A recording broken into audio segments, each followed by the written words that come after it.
नमस्कार. VIP talkies या आपल्या चॅनलमध्ये मी विलास गावरस्कर आपल्या सर्वांचं मनापासून स्वागत करतो. मंडळी, महाराष्ट्राचं लाडकं व्यक्तिमत्व अर्थात पु ल देशपांडे एकदा म्हणाले होते, कोणताही कलाकार आणि रसिक श्रोता यांच्यामध्ये एक मूक संवाद चाललेला असतो. हा संवाद ऐकू येत नाही, पण त्याचं अस्तित्व मात्र जाणवतं. अहो, साहजिक आहे, आपण सर्वसामान्य माणसानं कोणत्याही कलाकृतीशी आपलं आयुष्य डायरेक्ट रिलेट करण्याचा प्रयत्न करतो. त्यामुळे जे समोर घडतं आहे ते आपल्याच आयुष्यात घडतं आहे असं आपल्याला वाटायला लागतं आणि अभिनेते काय, अभिनेत्री काय हे आपल्याला खूप जीवाभावाच्या आणि जवळच्या वाटायला लागतात. एवढा प्रभाव त्यांचा आपल्या आयुष्यावर पडत असतो. आज आपण अशाच एका अभिनेत्रीविषयी बोलणार आहोत की जिच्या अभिनयाचा प्रभाव 5 दशकांहून अधिक काळ महाराष्ट्राच्या रसिकांच्या मनामध्ये आहे. ते गारुड अजूनही आहे. आजतागायत ती अभिनेत्री रसिकांची अतिशय आवडती अभिनेत्री आहे. त्या अभिनेत्रीचं नाव आहे आशा काळे नाईक. माझी खात्री आहे आशा काळे नाईक हे म्हटल्याबरोबर तुमच्या डोळ्यासमोर एक सात्विक, सोशिक, प्रसन्न आणि अतिशय उत्तम सहज अभिनय करणारी एक अभिनेत्री डोळ्यासमोर आली असेल. साहजिकच आहे, त्यांनी ज्या पद्धतीने मराठी सिनेमामध्ये काम केलेलं आहे, ज्या भूमिका केलेल्या आहेत त्या रसिकांच्या अंतःकरणामध्ये आजतागायत कायम आहेत. पण हे आजच्या भाषेमध्ये आपण करिअर आणि हे सगळे असे शब्द वापरतो की हे करिअर तेव्हा सुरू झालं का किंवा करिअर ठरवून केलं का. तर आशाताईंच्या बाबतीमध्ये असं झालं की त्यांचा जन्म कोल्हापूर जिल्ह्यातल्या गडिंग्लजमध्ये झाला. वडील सरकारी नोकरीमध्ये होते आणि फिरतीची नोकरी होती. त्यामुळे शालेय शिक्षण अर्थातच आशाताईंचं कोल्हापुरामध्ये होत होतं. ते कोल्हापुरात होत असतानाच त्यांच्या लक्षात आलं की आपल्याला नृत्याची विशेष आवड आहे, म्हणजे नृत्य करायला खूप आवडतं. ज्यावेळेस वडिलांना त्यांच्या लक्षात आलं की हिला नृत्याची आवड आहे असं म्हणता येते, पण मग त्याला शास्त्रशुद्ध शिक्षण घेणं हे जास्त गरजेचं आहे.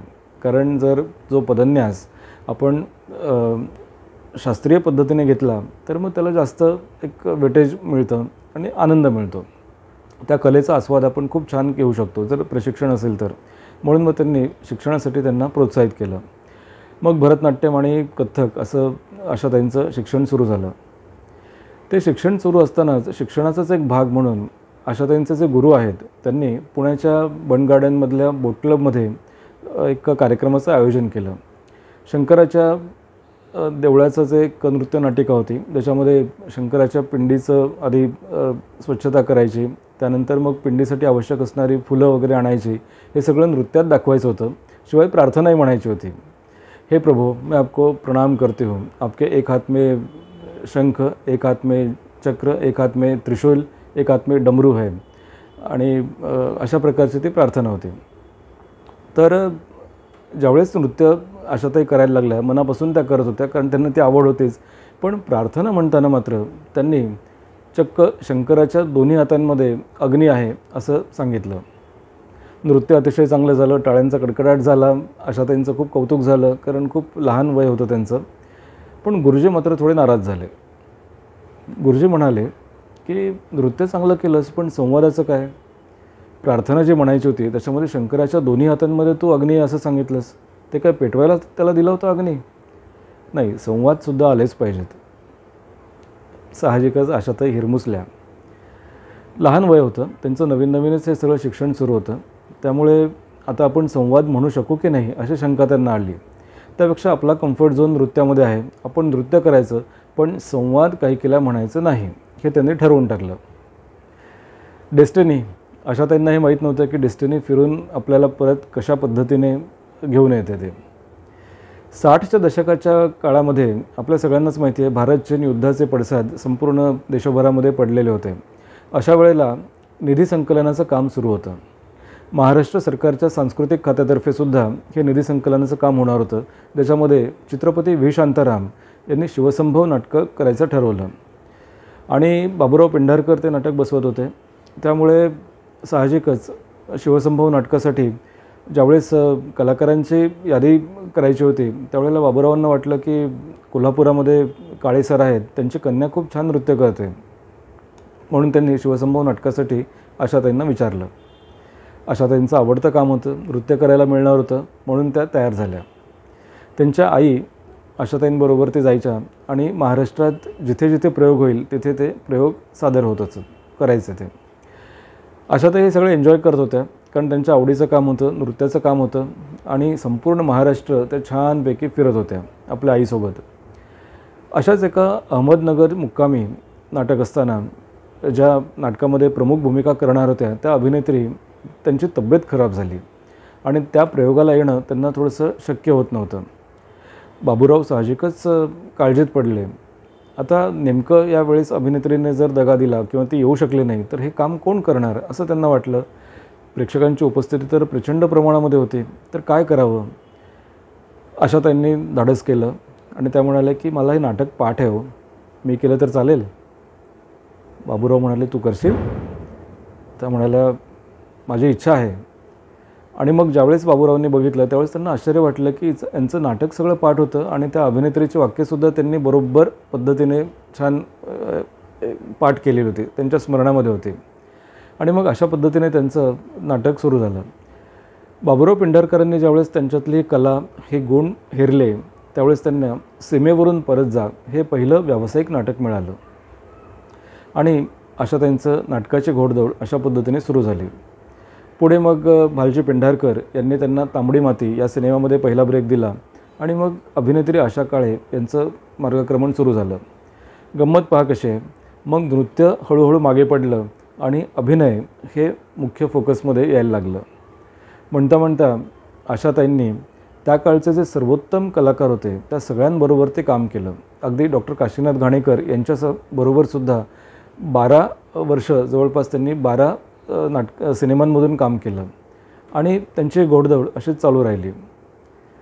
मगाशी ज्या अंगाई गीताचा आपण उल्लेख केला, बाळा गाऊ कशी अंगाई, ते तर महाराष्ट्रातलं सुपरडुपर किंवा अजरामर चित्रपट पण आहे आणि ते गाणं पण आहे. अशासारख्या असंख्य चित्रपटांमधून आशाताईंनी आपल्याला दर्शन दिलेलं आहे.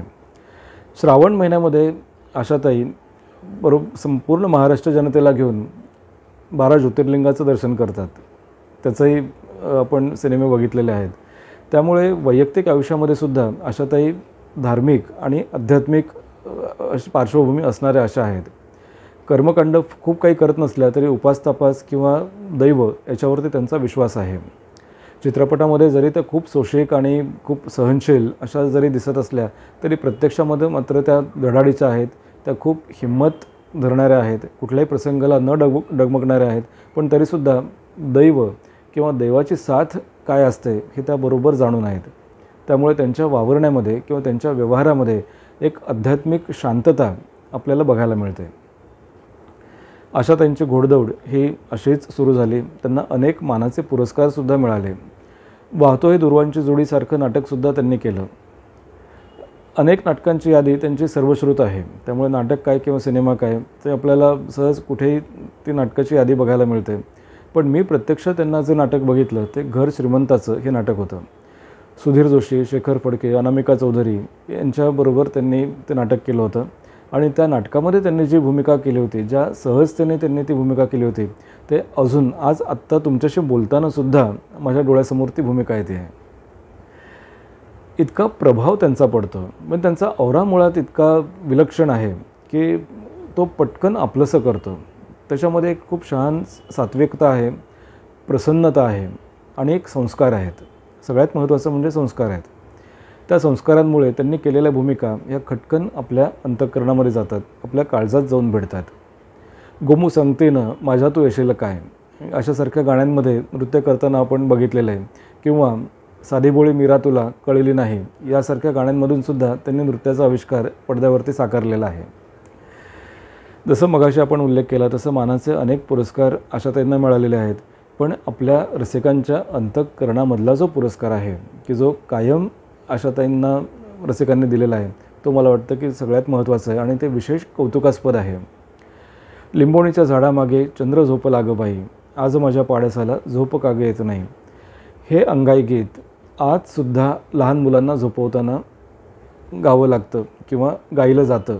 हे आशाताईंचे अभिनयाची जादू आहे. फार कमी अभिनेत्री अशा असतात की ज्यांचं अभिनयाचं गारुड हे दीर्घकाळपर्यंत रसिकांच्या स्मरणामध्ये राहतं. आशाताई हे त्यापैकी एक आहेत.